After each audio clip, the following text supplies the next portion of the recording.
Friends, உங்கள் எல்லாருக்கும் good morning சொல்கிறேன். எப்போவுமே நம்ம காமெடி அடிச்சுட்டு இருக்கும்போது உங்களுக்கும் அலுப்பாக இருக்கும் இல்லையா? அதனால் நான் இப்போ என்ன நினச்சேன்னா, எனக்கு குடும்பத்தில் கொஞ்சம் பிள்ளை உண்டு. அதெல்லாம் வந்து கதை எழுதுறது, பாட்டு பாடுறது, டான்ஸு இப்படி எல்லா திறமையும் உள்ளவங்க. ஆனால் இதை வச்சுட்டு வாழ்க்கை ஓட்ட முடியாது இல்லை. அதனால் அதுவே இன்ஜினியர், டாக்டர் அப்படியெல்லாம் படித்து போயிடும். ஆனால் இடையில அதை வச்சுட்டு அதுவே கதை எல்லாம் வச்சு இந்த நடித்து அந்த மாதிரி இது படம் எல்லாம் இறக்குது. அப்போ அதில் ஒரு படம் நான் உங்களுக்காக இன்றைக்கி காமிக்கலாம்னு நினைக்கிறேன். கொஞ்சம் எபிசோட்ஸ் மாதிரி அது போகும். ரொம்ப உங்களுக்கு என்ன சொல்கிறது, ரொம்ப செய்திகள் கொடுக்க, சமூகத்துக்கு செய்திகள் கொடுக்க மாதிரி இருக்கும். கொஞ்சம் தீயில் எல்லாம் இருக்கும் அதில். அதனால் நமக்கு அந்த படத்தை இன்றைக்கி பார்க்கலாமா? உயிரினில் கலந்து.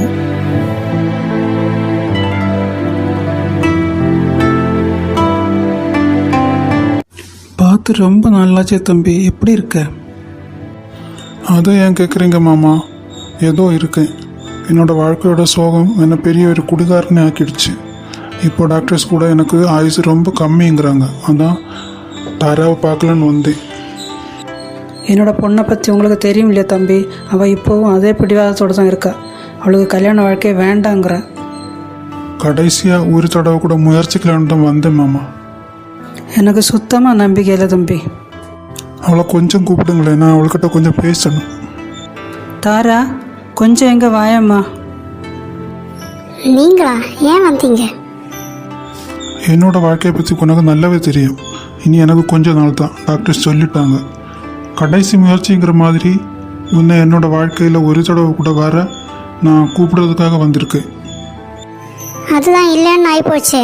நான் அப்போவே சொல்லிட்டேனே, ஏன் மறுபடியும் என்னை வற்புறுத்துறீங்க? தாரா, நீ ரொம்ப கோவப்படாத. அவர்கிட்ட பேசுகிறதாவது கொஞ்சம் பக்குவமாக பேசு.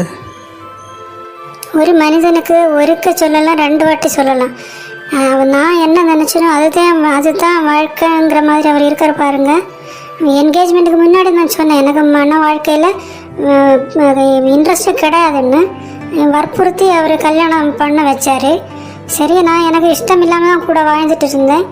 எனக்கு முடியலைன்னு நான் வந்துட்டேன் திரும்ப. மறுபடியும் ஏன் அவர் என்ன தொந்தரவு பண்ணுறாரு? என்னோடய தங்கச்சி கல்யாணம் பண்ணி போயிட்டா, அம்மா இறந்துட்டாங்க. இப்போ நான் தனியாக தான் இருக்கேன். சும்மா ஒரு கூடமாட ஒரு ஒத்தாசை, ஒரு கூட்டு, அதுக்காக மட்டும்தான் பேசி கூடியாடி இருக்கிறதுக்கு. மன வாழ்க்கைங்கிறதெல்லாம் எனக்கு தேவையும் இல்லை. அதனால நீ கூட வந்து எனக்கு ஒரு ஃப்ரெண்டாக நீ எனக்கு கூட இருந்தால் போதும் தான் நீ சொல்கிறேன். உங்களையெல்லாம் திருத்தவே முடியாதா? கொஞ்சம் கருணை காட்டு தாரா. மேபி நீ அங்கே போனால் அவர் மறுபடியும் நல்லாகி நல்ல ஒரு வாழ்க்கை, மன வாழ்க்கை உனக்கு அமைச்சிக்கலாம்.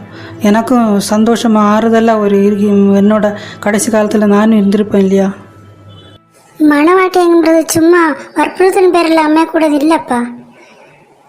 மனம் ஒத்து போகணும். முதல்ல 2 பேருக்குமே அதில் இன்ட்ரெஸ்ட் இருக்கணும். சும்மா யாருக்காக எல்லாம் வாழ்ந்து காட்டுறது கிடையாது அது. இப்போ எனக்கு மன வாழ்க்கையில் இன்ட்ரெஸ்ட் இல்லை, நான் என் பாட்டுக்கு வந்துட்டேன். அவர் வேறு பார்க்கலாம். அதுக்கு போல் அவர் குடித்து அவர் உடம்பு கிடச்சிட்டாரு. அதுக்காக இப்போ வந்து லாஸ்ட்டில் வந்துட்டு எனக்கு ஃப்ரெண்ட் ஆயிரு அது இதுன்னு சொன்னால் இது என்ன விளையாட்டா? ரொம்ப சாரி தம்பி, நான் அப்போவே சொல்லிவிட்டேன்ல. நான் கிளம்புறேன் மாமா. பாவம், என்ன பாவம் பண்ண ஜென்மமோ தெரியலை. வாழ்க்கையை ப்ராக்டிக்கல் எடுக்காத ஜென்மங்கள்ப்பா. அவங்க நினச்சதே சரின்னு உட்காந்துருக்காங்க.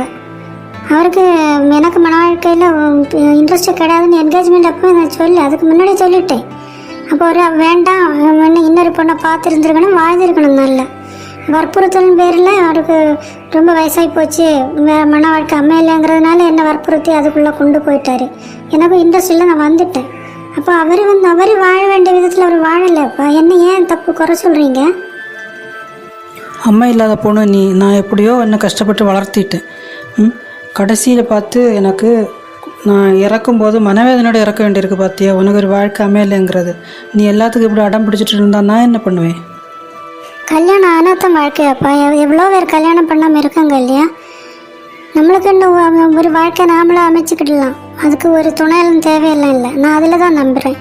அதனால் எனக்கு வந்து கல்யாண வாழ்க்கையில் இருந்தால் தான் மூச்சு முட்டும். நான் எனக்கான வாழ்க்கையை நான் தேர்ந்தெடுத்துட்டு நான் சந்தோஷமாக தான் இருக்கேன்ப்பா. உங்களோட காலத்துக்கு அப்புறம் நான் சந்தோஷமாக இருப்பேன்ப்பா. நீங்கள் கண்டிப்பாக அப்படி சமாதானமாக இருக்கலாம்.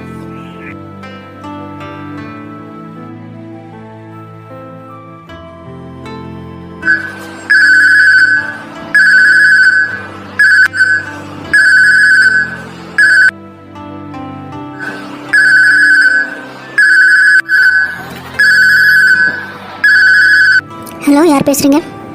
ஐயோ, ஆக்சிடெண்ட் அவருக்கா? இப்போ தானே இங்கேருந்து கிளம்பி போனார்.